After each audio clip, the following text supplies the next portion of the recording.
This is a huge mistake that people make when they think that stretching is pulling on stuff, and then that's useful on any level whatsoever, right?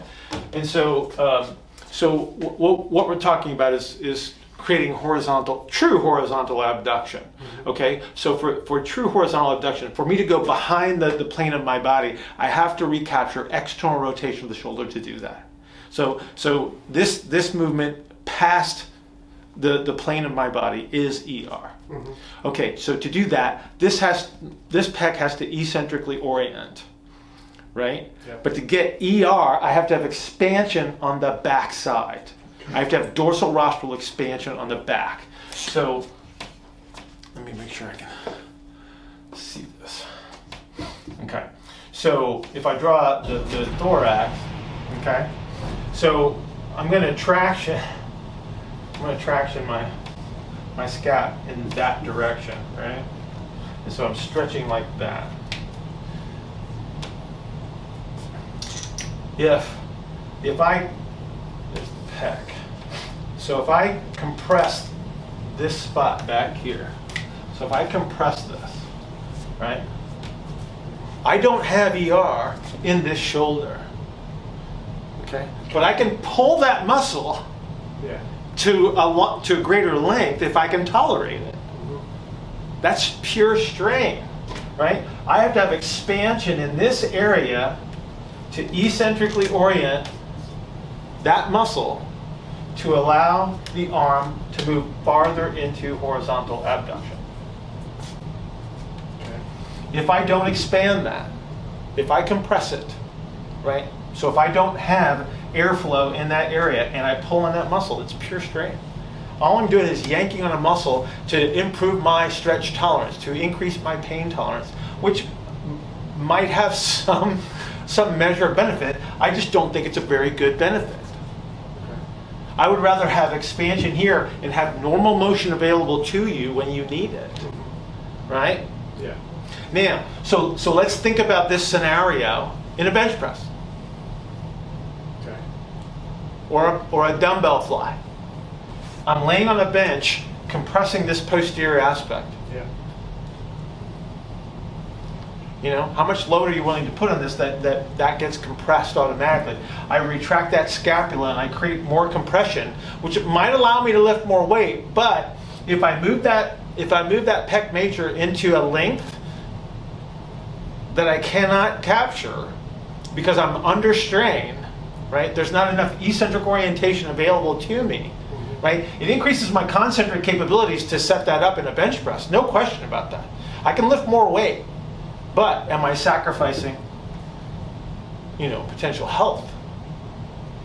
So with that dumbbell fly, the pec is not becoming eccentric as you're pulling it to length, yeah, right? But it's trying to concentrically orient, right? And again, am I trying to increase my capacity to concentrically orient a muscle, right? Produce force, gain hypertrophy, et cetera, et cetera. It's like there's a potential compromise here. What I'm saying is like I'm okay with that as long as you understand the potential consequences. But if we're talking about maintaining the ability to move through a range of motion, that has to eccentrically orient, but it requires expansion of the dorsal rostral thorax. Yeah. So we're talking about expansion on the backside to allow that to eccentrically orient, because I got to get that shoulder blade in the right place for that to happen. If the shoulder blade's not in the right place, if it's behind me and I'm compressing here, I'm putting strain on that muscle. And again, strain is valuable for force production. Strain is valuable for hypertrophy. How much then becomes the question mark. Torn pec. Yeah.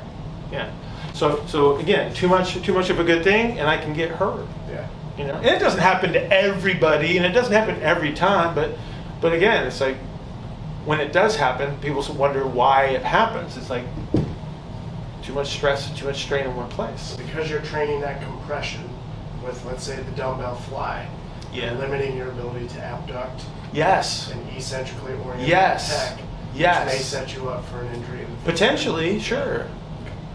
You know, and again, so maybe it doesn't turn into a worst case scenario all the time. So maybe it's not a torn pec, but maybe it's anterior shoulder pain that you walk around with all the time.